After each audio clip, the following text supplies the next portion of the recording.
नमस्कार मैं त्रिनाथ और आप देख रहे हैं रेडियो इंडिया। जैसा कि आप सभी लोग जानते हैं कि पूरे भारत में इस वक्त एक ऐसा प्रकरण पूरे चरम पर है जिसे हम लोग टेलीविज़न चैनल्स पर देख रहे हैं और तमाम लोगों के अखबारों के माध्यम से, समाचार पत्रों के माध्यम से देख रहे हैं। हिजाब प्रकरण जो आजकल सुर्खियों में है, सोशल मीडिया पर अपना एक अलग तरीके का मुकाम बनाए हुए है। उसी प्रकरण पर मेरठ में सर्वोदय संस्था की अध्यक्षा उर्वशी चौधरी, एडवोकेट उर्वशी चौधरी ने एक पीसी रखी है जिस पर उन्होंने अपने कुछ विचार व्यक्त किए हैं। तो आज मैं उसी प्रेस कॉन्फ्रेंस में आया हुआ हूँ और उर्वशी चौधरी से बात करना चाहता हूँ कि आखिर ऐसी इस प्रकरण में ऐसी कौन सी चीज़ें हैं कि जो जिसका वो समर्थन कर रही हैं और इसमें कौन सी ऐसी चीज़ें हैं जो निगेटिव वे में जा रही हैं। धन्यवाद। अभी सभी के सामने जो इंसिडेंट है वो सभी के सामने है कि कर्नाटक के उडुपी में जो मामला हुआ है जिसमें एक वीडियो वायरल हुई है स्कूल की, कॉलेज की, जिसमें एक बच्ची दिखाई दे रही है कि वो बुर्का में है और हिजाब पहने हुए हैं, कवर्ड है वो, और वो निकल के जा रही है और उसके पीछे लगभग 100 के करीब लड़के हैं जिनके हाथ में भगवा झंडे हैं और वो उन झंडों को लहरा रहे हैं और उसके बाद वो नारे लगा रहे हैं जय श्री राम, जय श्री राम।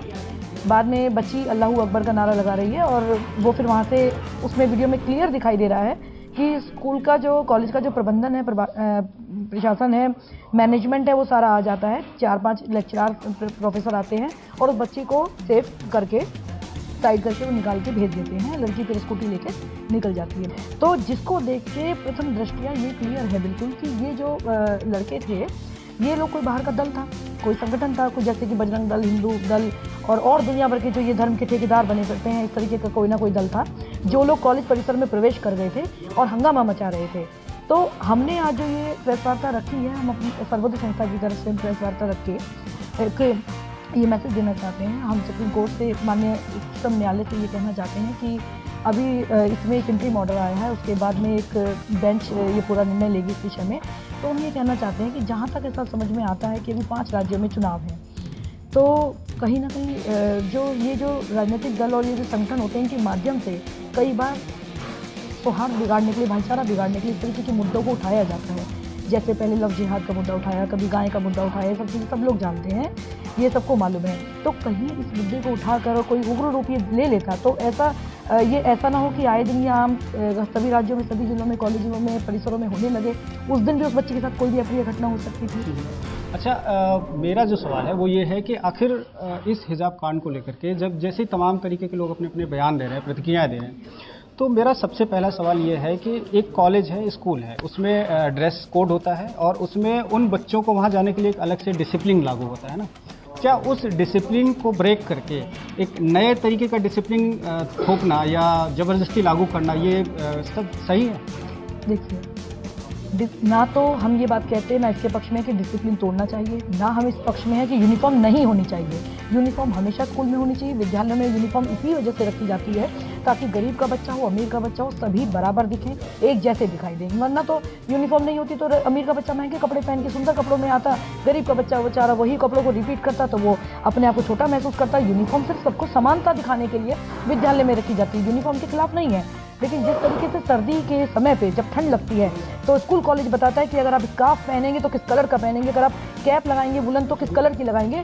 केवल उसी की तरीके से हिजाब को क्यों नहीं देख रहे हैं कि धर्म ने उसको आज़ादी दी है, शरीयत में कहा गया है। अच्छा, आप कह रहे हैं कि जैसे कि इलेक्शन का माहौल है और ऐसे में तमाम जो पार्टी विशेष के कुछ लोग हैं वो इस माहौल को ख़राब करना चाहते हैं, लेकिन जिस जगह पर ये प्रकरण हुआ है वहाँ पर तो कोई इलेक्शन नहीं है। और दूसरी बात ये है कि ड्रेस कोड को अगर आप मान रहे हैं तो हिजाब को पार्टिकुलर स्कूल में ही लागू करने की जिद क्यों? आज तो ये मुद्दा स्कूल का उठा है, ये तो कल को दूसरी जगह पे भी आएगा। हमारा कहना ये है, अगर इलेक्शन की बात करें तो देखिए हमारे उत्तर प्रदेश में तो इलेक्शन चल रहे हैं, यहाँ तो आचार संहिता लगी हुई है, यहाँ तो बिल्कुल भी इस तरीके की कोई चीज़ें नहीं कर सकते, तुरंत एक्शन हो जाएगा, तुरंत अरेस्ट होंगे और ये सब चीज़ें हो जाएंगी क्योंकि आचार संहिता लगी हुई है। अभी तो 4-5 आदमी से ज़्यादा भी इकट्ठे नहीं हो सकते। तो ये तो सोशल मीडिया का ज़माना है, ये तो एडवांस ज़माना है। यहाँ तो आज भारत के किसी भी राज्य में क्या, देश के धरती के किसी भी कोने पर कोई घटना होती है तो 5 मिनट में पूरे देश में वायरल हो जाती है। अगर दूसरे किसी प्रदेश में हुई है तो वायरल होकर तो यहाँ तक आने में कितनी देर लगेगी? चुनावी माहौल है, शायद कुछ लोग इलेक्शन हार रहे हो तो उनका डर हो कि हिंदू मुस्लिम करें। अच्छा, हम लोग एक और सवाल है मेरा यही कि हर धर्मों में इस तरह के अलग अलग चीज़ें होती हैं। हर धर्म में कुछ न कुछ ऐसी चीज़ें हैं कि मान लीजिए वहाँ पे हिजाब पहनना है मुस्लिम धर्म में, हिंदू धर्म में है कि आप भी सर ढक के जाओगे या आप भी अपना कुछ एक अलग ड्रेस सेंस होता है, धार्मिक ड्रेस सेंस होता है। धार्मिक ड्रेस सेंस और जो हमारा एजुकेशनल ड्रेस सेंस है, उन दोनों में क्या डिफरेंस नहीं करना चाहिए हमें? धर्म हमें कुछ परमिशन देता है, कुछ आज़ादी देता है, कुछ करने को कहता है, कुछ करने को हमें धर्म कहता है। कुछ धर्मों में है, जैसे कि सिख महिलाएं जब अमृत छकती हैं तो पग पहनती हैं। हमारे यहाँ भी हिंदू महिलाएं जो मैरिड हैं वो ससुराल में सर ढकती हैं। कई बार बेटियां और बहू पता चल जाती हैं कि कौन है वो। उनके घर वालों की भी बात है कि जो जिसके घर वाले मना नहीं कर रहे या स्वयं जो महिला सर नहीं ढकना चाहती, वो ना ढके। बहुत महिलाओं ने घूंघट को हटा दिया है, बहुत महिलाओं ने सर ढकने को हटा दिया, वो उनकी अपनी पर्सनल निजी चॉइस है। तो ये अधिकार तो हमें संविधान ने भी दिया अपने धर्म को मानने का, जो हम पहनना चाहें पहनने का अधिकार, धर्म का अधिकार। यूनिफॉर्म की बात बिल्कुल नहीं हो रही। यूनिफॉर्म के ऊपर केवल हिजाब की बात हो रही है। ये हम बुर्के की बात नहीं करते। हिजाब तो केवल एक स्कार्फ है कि जो कवर रखता है, एक दुपट्टा है, बालों को कवर करता है केवल गले तक, यहाँ वाले पोर्शन को। तो उसका तो पर्टिकुलर अगर विद्यालय चाहे या संस्थान चाहे तो एक कलर केवल जारी कर सकता है कि आपको यदि पहनना है तो इस कलर का आप स्कार्फ या वो पहने दुपट्टा, जैसे कि सर्दियों में वुलन कैप के लिए कह दिया जाता है। ओवरऑल एक और सवाल है, इसी से मिलता जुलता है कि जैसे कि आप सभी लोग जान रहे हैं कि अब ये प्रकरण बहुत तेज़ी से आगे बढ़ रहा है। इस प्रकरण से लाभ किसे होने वाला है और आप प्रत्यक्ष तौर पर किसे आरोपित करना चाहेंगे?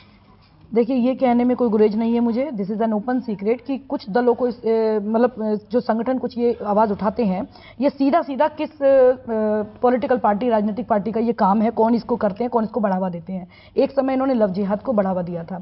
जब गरीब की बच्ची दूसरे संप्रदाय में शादी करती है, बहुत हो हंगामा होता है, उसे लव जिहाद का नाम दे दिया जाता है। लेकिन यदि कोई रईस परिवार की लड़की या कोई अभिनेत्री या किसी संघ के बड़े प्रचारक की भतीजी शादी करती है तो वो बैठ के उसको विवाह को संपन्न कराते हैं, खुद बैठते हैं उसमें, तब लव जिहाद कहाँ चला जाता है। ये सब विषय ये उठाते हैं केवल मध्यम वर्गीय परिवार और गरीब परिवार के लिए, उनका इशू बना के उसको हिंदू मुस्लिम में केवल बदलते हैं। जैसे कि गाय का मुद्दा बना देंगे, ये केवल लव जिहाद का बना देंगे। कहीं ये उत्तर प्रदेश में गाय के नाम पे कि गाय को राजनीतिक पशु बना दिया इन्होंने। तो ये सीधा सीधा सबको दिख रहा है, ये केवल एक ही पार्टी है, भारतीय जनता पार्टी है। ये डायरेक्ट केवल उन्हीं के संगठन है ये छोटे मोटे, और भगवा पे उन्होंने पेटेंट करा रखा है, रंग उनका है। तो जैसा कि आप सभी लोग देख रहे हैं कि किस तरीके से हिजाब प्रकरण अब पूरे अलग अलग राज्यों से होते हुए मेरठ में पहुंचा, और यहां पर एडवोकेट उर्वशी चौधरी ने इस बात को लेकर के प्रेस कॉन्फ्रेंस की है बाकायदा कि हिजाब जो है वो किसी तरीके से स्कूल कॉलेज में ड्रेस सेंस के तौर पर, हालांकि एक ड्रेस सेंस अलग होता है, लेकिन हिजाब को किसी भी तरीके से बैन नहीं किया जा सकता, ये फंडामेंटल राइट है। और इन्होंने प्रत्यक्ष तौर पर भारतीय जनता पार्टी और उनके सहयोगी संगठनों को भी ये आरोपित किया है कि उन्होंने अपने लोगों को इस कॉलेज में भेज करके, आउटसाइडर्स को कॉलेज में भेज करके इस प्रकरण को तूल दिया है। तो फिर मिलेंगे आपसे किसी न किसी एक नए मुद्दे पर और नई बहस के साथ मिलेंगे। तब तक दीजिए हमें इजाज़त। नमस्कार और देखते रहिए ई रेडियो इंडिया।